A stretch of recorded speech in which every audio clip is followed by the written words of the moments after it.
घने जंगल के आवरण से धूप टपकती है जो जंगल के फर्श पर धब्बेदार छाया डालती है। एक दुबला सियार जिसकी पसलियां दिखाई दे रही हैं, कई दिनों से भूखा है और खाने की तलाश में भटक रहा है। निराशा में डूबा हुआ सियार फुसफुसाता है, मुझे कुछ ढूंढना होगा, नहीं तो मैं भूखा मर जाऊंगा। और वह अकेले ही पास के गांव में घुस जाता है और वह बहुत ही डरा सहमा है क्योंकि गली में कुत्तों की भौंकने की आवाज उसे डरा रही थी। तभी अचानक कोई डरावनी आवाज उसे डरा देती है और वह उछल जाता है। वह घबरा जाता है और गाढ़े नीले रंग के एक हौद में सिर के बल गिर जाता है और उसके शरीर पर पूरी तरह से नीला रंग लग जाता है। हौद से निकलने के बाद सियार अपनी परछाई को देखता है। उसके नीले रंग के चेहरे पर एक धीमी चालाक मुस्कान आ जाती है और फिर उसके मन में एक शरारती विचार आता है। सियार जंगल में वापस चला जाता है।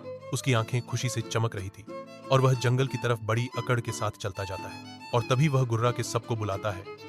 सियार की आवाज पेड़ों से गूंजती है, मैं कोई साधारण सियार नहीं हूं, भगवान ने मुझे तुम्हारा राजा बनने के लिए भेजा है। अब से तुम सब मेरी सेवा करोगे। सभी जानवर डर से कांपने लगे। उन्होंने ऐसा जानवर कभी नहीं देखा था और सभी नीले रंग के प्राणी को अपना राजा स्वीकार करते हैं। अब सियार मौज में था, बढ़िया खाना, आराम, इज्जत, सब कुछ। लेकिन एक रात जंगल में दूसरे सियारों ने शाम होते ही रोज की तरह हुआ हुआ करना शुरू किया। यह आवाज सुनकर नीला सियार अपनी असली आदत नहीं रोक सका और वह भी जोर से हुआ हुआ करने लगा।